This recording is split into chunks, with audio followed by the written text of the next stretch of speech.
வேல் என்பது மூலஸ்தானத்திலேயே இருந்து அனுகிரகம் செய்யக்கூடிய அளவுக்கு ஆற்றல் நிறைந்தது.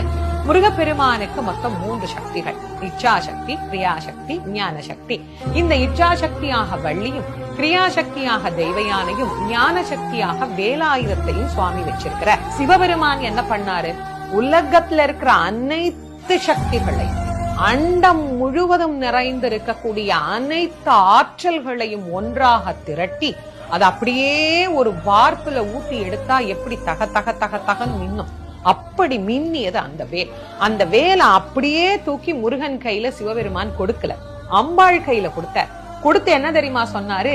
இந்த வேலை சக்தி வேலாக நீ முருகனிடத்துல கொடு அப்படின்னு அவர் சொல்ல, அம்பாள் வாங்கி அந்த வேல்ல தன்னுடைய சக்தியை அவள் சேர்க்கிறா.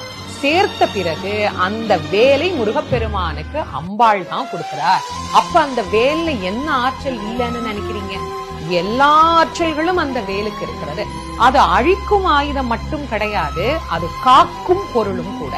ஒரு ஆயுதம் அழிக்கதானே செய்யும், அது எப்படி காக்கும் அப்படின்னு நாம நினைக்கலாம். கத்தி இருக்குது, அந்த கத்தியை வச்சு கொலையும் பண்ண முடியும், ஆனா அதே கத்தியை வச்சு ஆபரேஷனும் பண்ண முடியும் இல்லையா?